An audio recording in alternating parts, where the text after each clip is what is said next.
दोस्तों आज की वीडियो में हम इस इलेक्ट्रिक कॉन्टैक्टर के बारे में समझने की कोशिश करेंगे। इसके अंदर में कितने पार्ट्स हैं, इन तमाम चीज़ों को डिटेल्स में समझेंगे। दोस्तों ये हमारा इलेक्ट्रिक कॉन्टैक्टर 65 एम्पियर का है और आप नीचे की तरफ देखें T1, T2, T3 ये 3 टर्मिनल्स इन सप्लाई के लिए है और ऊपर की तरफ देखें L1, L2, L3 ऊपर का 3 टर्मिनल्स ये आउट सप्लाई के लिए है। इसके अलावा दोस्तों इसमें NC का ऑप्शन है, NO का ऑप्शन है।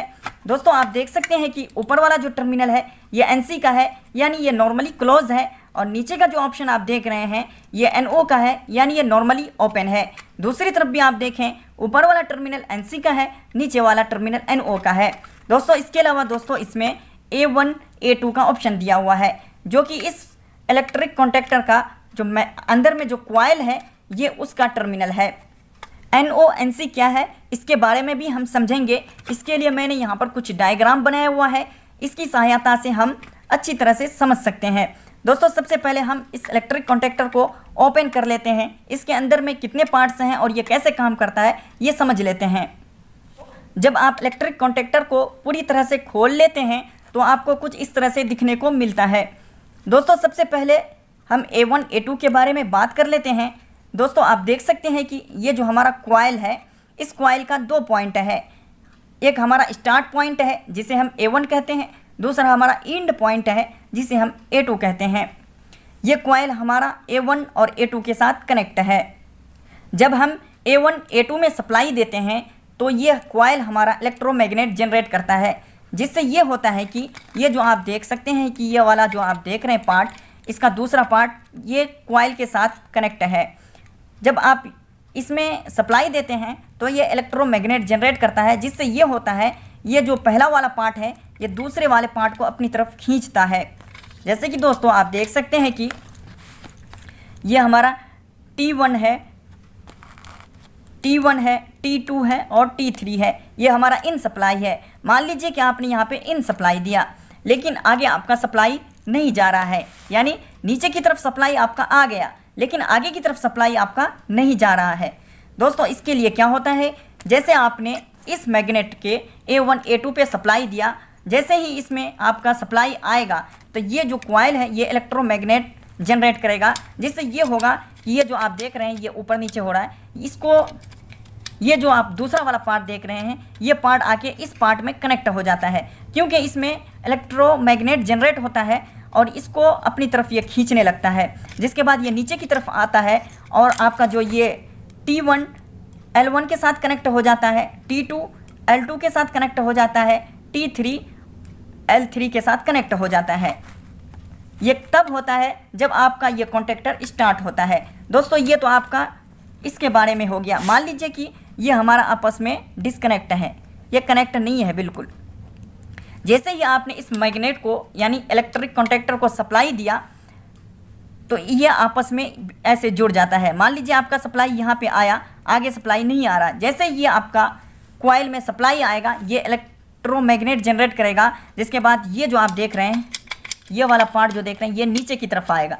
ये जैसे नीचे की तरफ आएगा ये आपस में कनेक्ट हो जाएगा इस तरह से आपका सप्लाई आउट होने लगेगा। यहाँ से कि NONC क्या है, NC ये हमारा नॉर्मली क्लोज है यानी NC से हमारा डायरेक्ट सप्लाई जाता है, और NO क्या है ये हमारा नॉर्मली ओपन है। जब तक NO को कमांड नहीं मिलेगा तब तक ये NC नहीं होगा। दोस्तों एक बात और भी है, ये जो NC है हमारा, मान लीजिए कि मैंने यहाँ पे सप्लाई दिया। अभी क्या है कि NC के केस में क्या है दोस्तों कि मान लीजिए मैंने यहाँ पे NC में सप्लाई दिया तो ये डायरेक्ट हमारा सप्लाई जाता रहता है, डायरेक्ट जाता रहता है। लेकिन जैसे ये कॉन्टैक्टर हमारा स्टार्ट होगा तो ये NC का जो सप्लाई है आपस में ब्रेक हो जाता है और NO का सप्लाई जो पहले से ब्रेक था ये हमारा NC हो जाता है।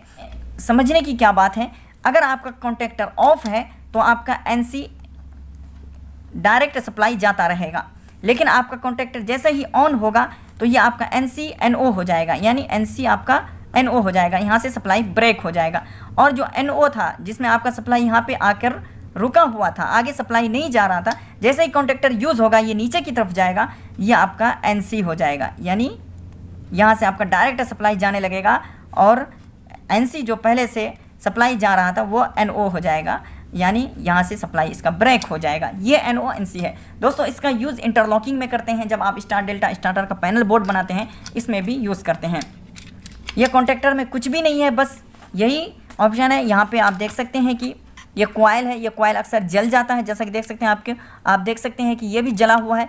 ये कॉइल जल जाता है जिसकी वजह से ये हमारा कॉन्टेक्टर काम करना बंद कर देता है। ये कॉन्टेक्टर यूज़ कहाँ कहाँ करते हैं दोस्तों, इसके बारे में भी हम बात कर लेते हैं। जैसे कि दोस्तों मैंने यहाँ पे बनाया हुआ है यूज़ ऑफ कॉन्टेक्टर।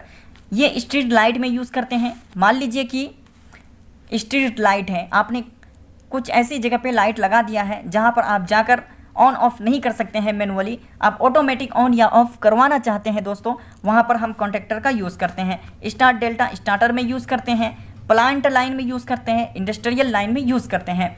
दोस्तों मान लीजिए कि आपका कोई बड़ा सा प्लांट है और उस प्लांट के अंदर में आपका बड़ी सी मशीन लगी हुई है।